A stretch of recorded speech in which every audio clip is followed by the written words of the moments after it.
उपासना का अर्थ मात्र मंदिर को बना देना या हर पल बस पूजा पाठ में लगे रहना ही नहीं होता है। जीवन जीना उस तरह से जैसे प्रभु चाहते हैं, वो उपासना तभी सफल होती है। चित्रगुप्त अपनी पोथी के प्रश्नों को उलट रहे थे। यमदूतों द्वारा आज 2 व्यक्तियों को उनके सम्मुख पेश किया गया था।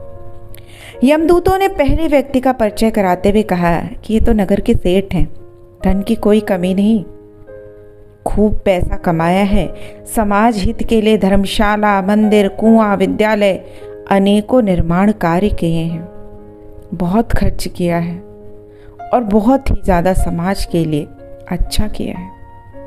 अब दूसरे व्यक्ति की बारी थी। उसे यमदूत के आगे बढ़ाते हुए कहा, यह व्यक्ति बहुत गरीब है, 2 समय का भोजन जुटाना भी इसके लिए मुश्किल है। एक दिन जब ये भोजन कर रहा था, एक भूखा कुत्ता इसके पास आया।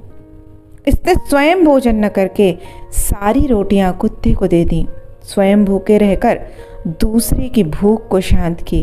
अब आप ही बताइए कि इन दोनों के लिए क्या आज्ञाएं हैं। अब चंद्रगुप्त काफ़ी देर पोथी के पृष्ठों को बदलते रहे। गंभीरता के साथ धनी व्यक्ति को नरक में और निर्धन व्यक्ति को स्वर्ग में भेज दिया। चित्रगुप्त के इस निर्णय को सुनकर यमराज और वो दोनों व्यक्ति भी आश्चर्य में पड़ गए।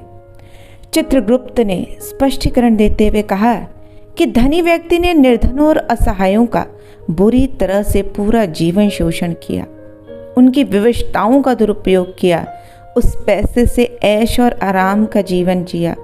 बाद में जब इसको थोड़ी सी सद्बुद्धि हुई तो बचे हुए धन का एक हिस्सा इसने लोगों की पूर्ति हेतु व्यय कर दिया, लेकिन उसमें भी ये भावना थी कि लोग मुझे जाने, मेरा नाम जाना जाए, और हर जगह अपनी नाम की पट्टी भी लगवा दी। इसके कार्यों से लोगों का कोई बहुत बड़ा हित नहीं हुआ, क्योंकि यह व्यक्ति जिस भावना से काम कर रहा था उसमें बस यही भावना थी कि मेरी प्रशंसा हो, लोग मेरा यश गाएं, लोग मेरी तारीफ करें। लेकिन इस गरीब व्यक्ति ने पसीना बहाकर जो कमाया, उस रोटी को भी इसने समय आने पर भूखे कुत्ते के लिए छोड़ दिया।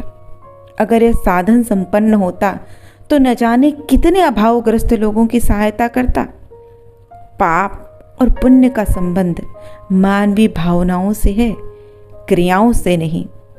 अतः इस व्यक्ति को स्वर्ग अवश्य ही मिलना चाहिए।